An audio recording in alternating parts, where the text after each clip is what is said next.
Welcome back to another video of learn with Lipika. Hope आप सब safe होंगे। तो चलिए आज एक क्लास की शुरुआत करते हैं। जो हमारा सीरीज कंटिन्यू चला है कि रोज मैं कुछ इंपोर्टेंट एमसीक्यूज ला रही हूँ। सो आज उसको कंटिन्यू करते हैं। पिछले क्लास में हम लोग 60 तक क्वेश्चन सॉल्व किए थे। आज की क्लास में हम 61 से लेकर 80 तक क्वेश्चन सॉल्व करेंगे। अगर अभी तक आपने वो वीडियोस नहीं देखा है तो इसकी एंड लिस्ट में मैं इसकी लिंक दे दूंगी, आप लोग देख लेना।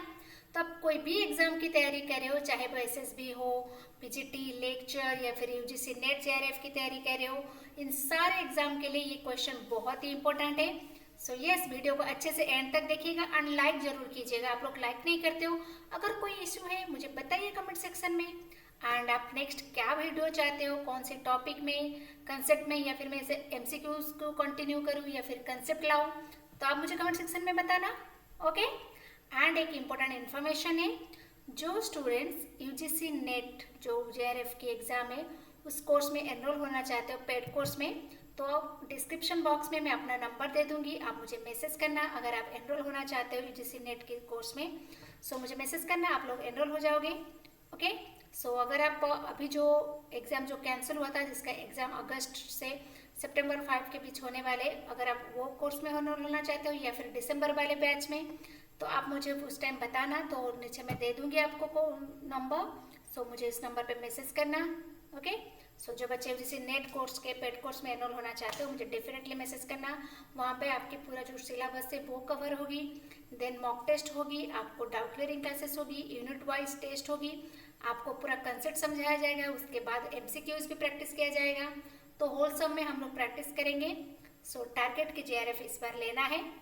यस, जो बच्चे एनरोल होना चाहते हैं मुझे मैसेज कर लेना। ओके। इस बार तो पीएचडी भी इंक्लूड हो गया है नेट के एग्जाम में। अगर आप पीएचडी में एनरोल होना चाहते हो तो आपको भी एग्जाम क्वालिफाई करना पड़ेगा।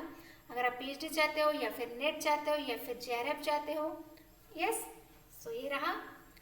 मुझे बता देना एंड वीडियो को लाइक कर देना, चैनल को सब्सक्राइब कर देना, क्योंकि अगर आप एजुकेशन सब्जेक्ट से जुड़े हुए हो तो ये बहुत ही हेल्पफुल होगा आपके लिए। यहाँ पे मैं एजुकेशन पढ़ाती हूँ, इसके अलावा यूनिवर्सिटी रिलेटेड इन्फॉर्मेशन भी देती हूँ। ओके।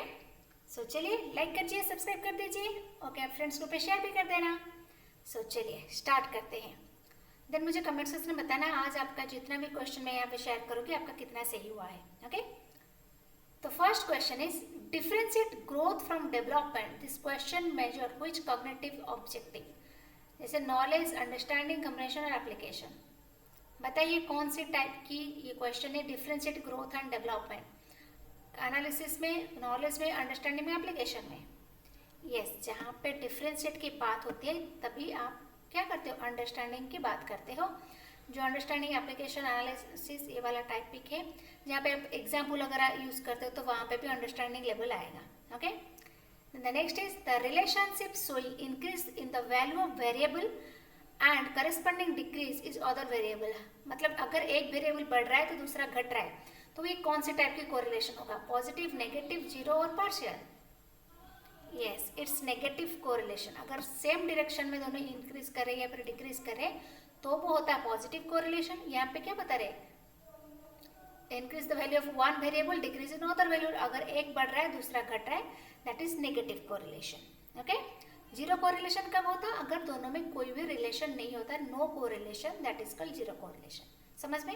अगर सेम डायरेक्शन में जा रहे हैं, इधर सेम में बढ़ रहे हैं या फिर डिक्रीज हो रहे हैं तो वो पॉजिटिव। अगर एक इंक्रीज हो रहा है दूसरा डिक्रीज हो जाए तो नेगेटिव। अगर कोई रिलेशन ना है तो है जीरो कोरिलेशन। ओके। होप समझ में आ गया होगा। एक लाइक कर दीजिए अभी वीडियो को। तो next is which of the following is A positional average, या इसमें से क्या पोजिशनल एवरेज है, मीन, मीडियन, मोड और harmonic mean. Yes, it's median. Median यानी कि आपकी 50 परसेंटाइल, आपकी मिड पॉइंट, तो इसको हम बोलते हैं positional average. Next is median is also known, अभी बोला median is 5th percentile. Okay. Then the next is where Skinner got the clue of operant conditioning theory. Skinner को कहाँ से एक क्लू मिला था ऑपरेंट कंडीशनिंग थ्योरी करने के लिए। Yes, it's from law of effect जो थॉर्नडाइक ने दिया था। थॉर्नडाइक की थ्योरी के नाम क्या है, मुझे कमेंट सेक्शन में बताना थॉर्नडाइक की थ्योरी के नाम क्या है।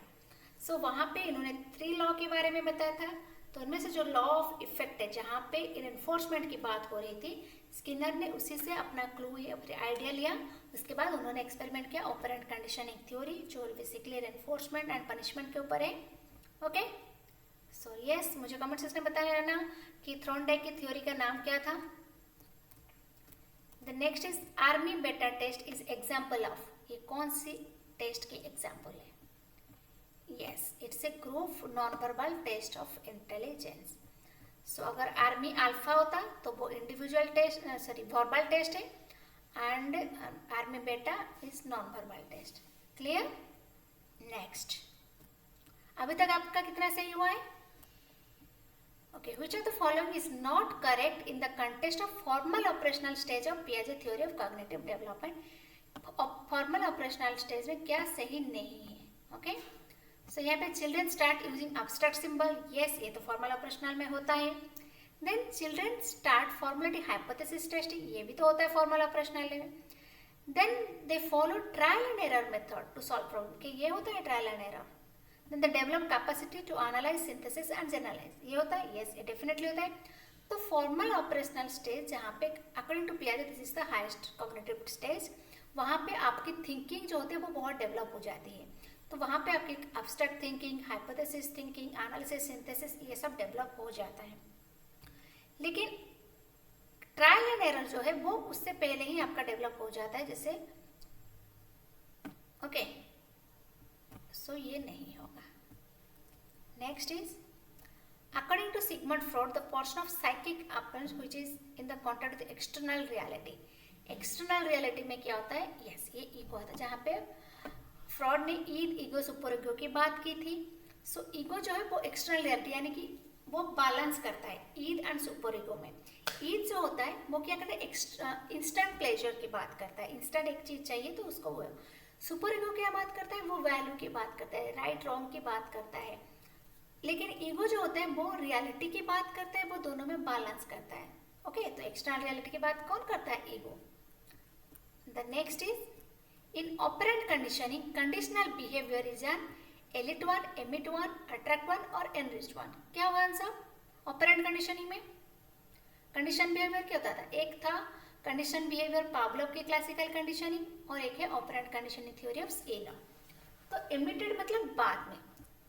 जो स्किनर थे वो क्या बोलते थे कि पहले आपको काम करना, उसके बाद आपको रेनफोर्समेंट मिलेगा तो आपकी काम क्या होगी? ज़्यादा स्ट्रांग होगी, आप ज़्यादा मोटिवेट होगे। तो काम के बाद आपको रेनफोर्समेंट या पनिशमेंट मिलती थी। लेकिन पावलोव कंडीशन जाएगा एलिसिट में। यहाँ पे क्या होता है? पहले होता है। ओके, पहले आपको मिलता है अवार्ड बाय रिवॉर्ड, देन उसके बाद आपकी कंडीशनिंग होती है। ओके, सो समझ में आ गया operant conditioning concept emit one. Then the next is according to Piaget, cognitive development in human being take place through 4 important stages identify the correct order। पहले में हमने फॉर्मल ऑपरेशन से रिलेटेड क्वेश्चन किया, यहाँ पे आप उनके सीक्वेंस बताओ। पहले तो 4 का बात की थी, तो क्या सीक्वेंस होगा? देखिए question. Yes, first sensory motor, then pre operational, then concrete operational, then formal operational. इन सब की एज क्या है? एज ड्यूरेशन, सेंसरी मोटर की एज क्या है, प्री ऑपरेशनल की क्या है, ये मुझे कमेंट सेक्शन में आप लोग बताइए। एंड जो पियाजेट की थ्योरी है इससे रिलेटेड डिटेल वीडियो, उसकी कंसेप्ट का एक वीडियो, फिर उससे रिलेटेड इंपॉर्टेंट क्वेश्चन से रिलेटेड वीडियोज मैंने बनाए हैं। आप लोग जाके वो वीडियो एसएसपी प्लेलिस्ट में भी है और एजुकेशनल साइकोलॉजी वाला प्लेलिस्ट में भी है, वो आके आप देख लेना, अच्छे से आपको कॉन्सेप्ट समझ में आ जाएगी। ओके, एंड जो स्किनर का थ्योरी है, पावलोव की थ्योरी, इन सब थ्योरी के बारे में ऑलरेडी वीडियोस है जहाँ पे मैंने पूरे कंसेप्ट को अच्छे से समझा है, देन उसके बाद उससे रिलेटेड क्वेश्चन भी सॉल्व किए हैं। सो वो जाके वीडियोस देख लेना। Okay, then the next is which of the following was Ottaway's on views and social change. Ottaway का क्या व्यू था on education and social change में? बताइए, एजुकेशन एंड सोशल चेंज में क्या रिलेशन है? Yes, educational change follow social change. अगर education में चेंज आएगी तभी सोसाइटी में चेंज आएगी। ओके,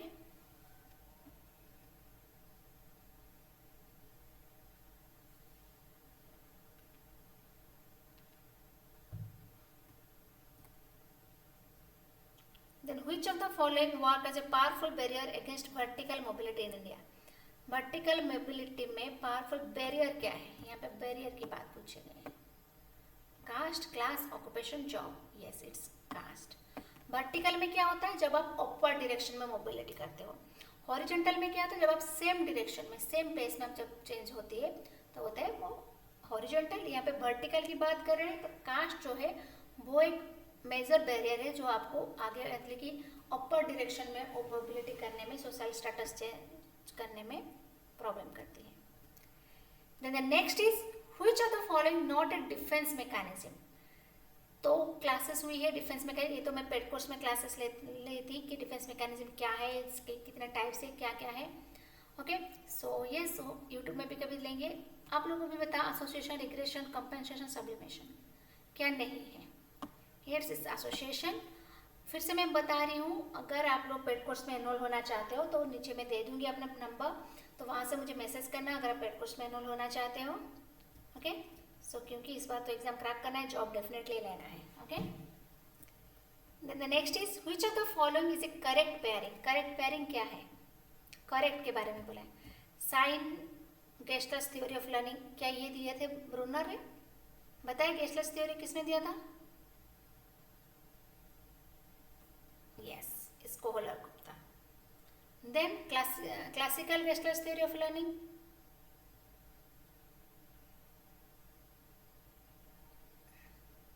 ऑपरेंट कंडीशन पावलोव, ये सही है क्या? नहीं, इसको स्किनर ने दिया था. फील्ड थ्योरी किसने दिए थे?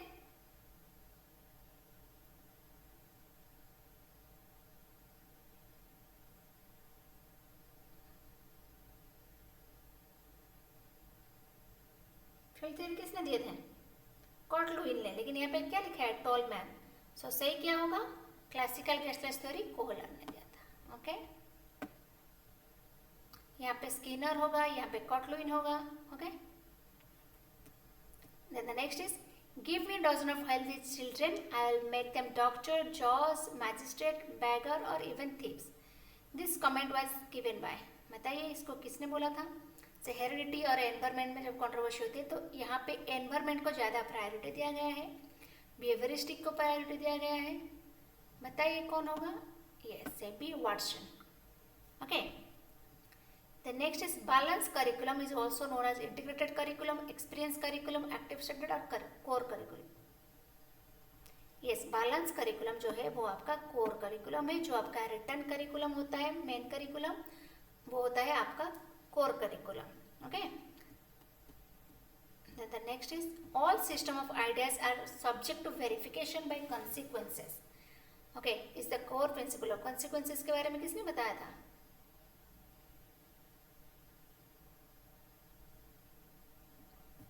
Yes, it's existentialism.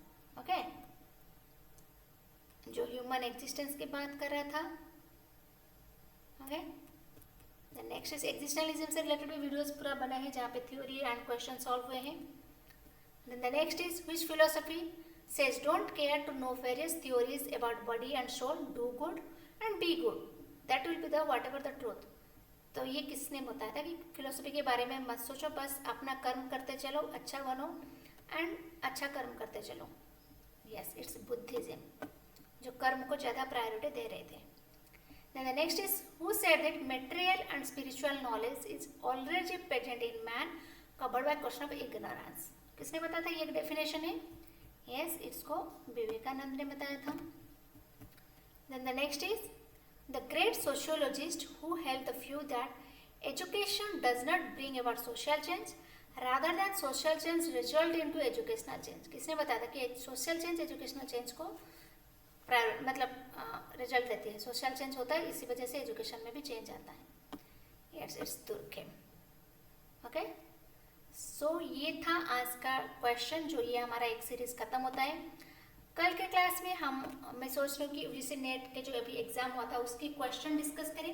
वहाँ पे हम सिर्फ क्वेश्चन डिस्कस नहीं करेंगे, वहाँ पे हम क्या करेंगे कि कंसेप्ट को भी समझेंगे. जैसे मैं हमेशा बोलती हूँ, जब आप प्रीवियस ईयर की क्वेश्चन करो, क्वेश्चन को भी याद रखो, साथ ही साथ कंसेप्ट को भी समझो. तो ये मैं सोच रही हूँ. आप मुझे कमेंट सेक्शन में बताइए, ये जो मैं चैनल में सिर्फ क्वेश्चन डालूँ या फिर आपको कंसेप्ट चाहिए, कौन सी कंसेप्ट चाहिए, क्या चाहिए, आप मुझे कमेंट सेक्शन में बताना. वीडियो को डेफिनेटली लाइक करिए. आप लोग लाइक नहीं करते हो, कितनी मेहनत रखते हैं वीडियोज़ बनाने में. अगर कोई भी दिक्कत है आप मुझे कमेंट सेक्शन में बताना. एंड क्या आपको अच्छा लग रहा है, आप क्या नेक्स्ट वीडियो चाहते हो वो भी मुझे बताना। एंड जो बच्चे पेड कोर्स में एनरोल होना चाहते हो मुझे मैसेज करना। ओके, ठीक है, मिलते हैं नेक्स्ट वीडियो में, तब तक बाय बाय।